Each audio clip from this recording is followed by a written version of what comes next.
let's go ahead and look at some combat. One of the things that we really wanted to do here is we wanted to make sure that the game was accessible to everybody, as I've said. So one of the ways that we've done that is we made sure that, especially if you're a console player, but even if you're a PC player, if you're not sort of a hardcore combat fanatic, then you can get in there. So let's see here. We've added a lock-on. So now what you can do is you can actually lock onto things, and if I pull out my bow, I've got a really good chance of hitting something here.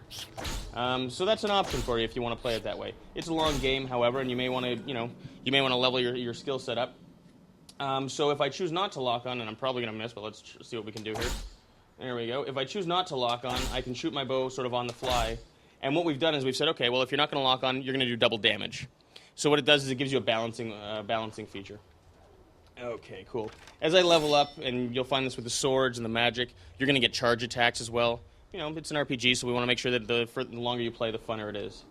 So let's go ahead and jump in and see if we can do some melee. Cool. So I pulled out my sword, and it's multi-directional combat, so I can fight people behind me, to the side, any direction I want. There we go. Oh, get the guy behind me. There we go. And the idea being that if a mob attacks you, you can really handle a large group of people, regardless of what they're doing. Other things that we've got are as you're attacking, if I just want to button mash, I can. But at the end of every swing, you'll see my sword glows blue.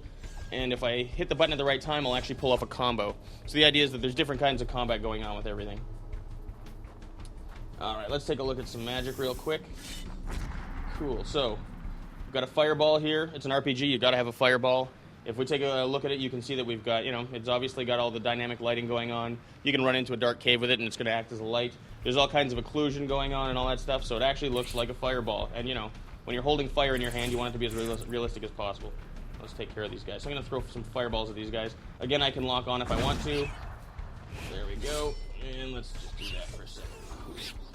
So like I said, you can always charge any... you can charge all of your attacks. So we're going to use the magic here. And I'm going to lock on to this guy. Let's see if I can get him. There we go. And I'm going to charge this one. So this would be a full level 3 fireball. And it's turning into an AoE now. So it's an area of effect. And you can see that we just, blow everybody in the neighborhood away. I'm going to quickly change to my sword, and I can really go to town. So it's an RPG, so we've got a skill tree-based leveling system. Every time you level, you're going to get a certain number of skill points, which you can spend on whatever you'd like, whether it's melee or magic or ranged. And, of course, it's an RPG, so we've got blacksmithing, and we've got alchemy, and, all the good stuff that you expect to see in there. We've got 5 guilds that you can join. In fact, you can join all 5 of them if you really, you want to get all the achievement points. So you've got the Mages Guild, the Alchemist Guild, the Fighters, and now I'm on under the spot, so I've got to get all 5. We've got the Merchants, and we've also got the Rangers. And so what you'll do is, if you go through them, then you're going to be able to, you'll unlock new abilities, and you'll unlock new weapons and things like that. As far as the story goes, if you happen to be a Gothic fan, we appreciate you having played the previous games, and so a lot of your favorite characters are going to come back. And in fact, the lead character from all the previous games is back, but this time, at least at the beginning, he's the bad guy. So if you recognize it, then you're going to have some closure. But if you're brand new to it, then it's okay too, because it's a brand new character, it's a brand new island, and it's kind of fresh.